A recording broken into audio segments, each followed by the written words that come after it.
هیرات وطن بهزاد نقاش معروف مردمی فارسی زبان. چند صد سال بعد از سری او هنرمندان این شهر از اعتراف سبک کمال‌الدین بهزاد به حیث میراث فرهنگی بشریت احساس شادی و امید می کنند. به همین حالاتی که به تاریکی و به وقت خیلی مشکلی قرار داشتیم، یک خبر خوشی بود برای ما. خیلی یعنی که ثبت یونسکو شد، یک خبر واقعا خوشحال کننده بود برای ما، به خصوص برای هنرمندا، برای تمام مردم افغانستان. محمد یونس قانع با مقلم نازک جزئیات مانند یال اسب یا مرواریدهای گردنبند را نقاشی می کند. می گوید سرگرمی این کار به 500 سال پیش به کوچه های آن وقته هیرات برمی گردد.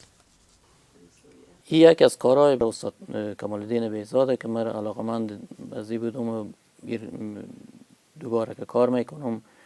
قصه حضرت یوسف و زلیخای که موضوع معلوم میشه، حضرت یوسف در حال فرارن و دروازه‌وار نشون داده و وقتی که این تولید کار کنیم به عمق ظرافت و قوت قدرت کار استاد پی میبریم.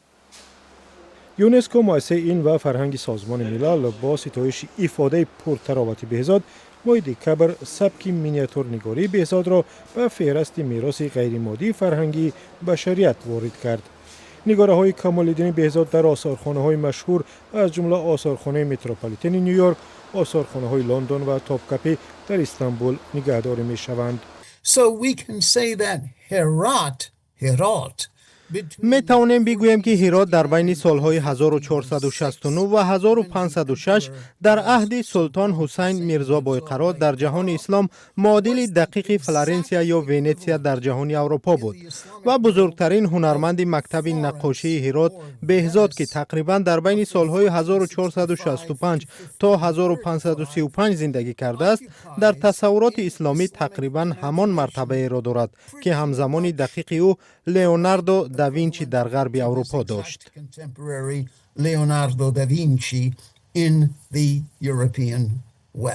مسجد مرکزی و زیبای هرات را هم با سبک کمال‌الدین بهزاد نقاشی کردند.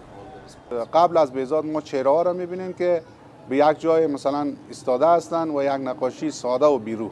اما در زمان بهزاد آمد نقاشی کلا متحول کرد. هنر مینیاتور را یک چیز دیگری ساخت. مثلا می‌بینین از مردم عادی، مردم رهگذر، درویش ها، ملا، یا صحنه آموزش دختران و پسران، یا مثلا تعداد از کارگران مصروف معماری، صحنه های آمد که به زندگی روزمره مردم اختصاص داشت. پیروان هنر صورتگری بهزاد در هرات اینجا به نقاشی با سبک او مشغولند.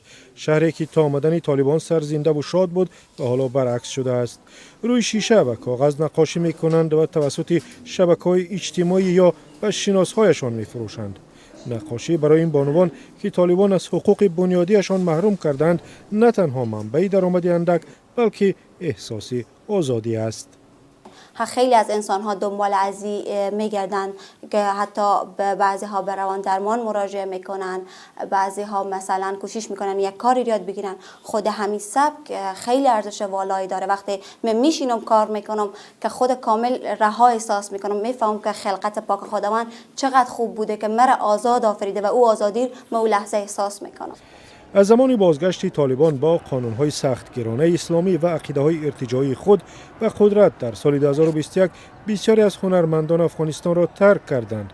محمد یونس قانع نگارستان خود را بست و در خانه کار می‌کند. مشتریانش کم شدند و نمایشگاه هم دیگر نیست. و آن هم در زادگاه کمال‌الدین بهزاد از بزرگترین مصوران عهد شکوفایی اسلام.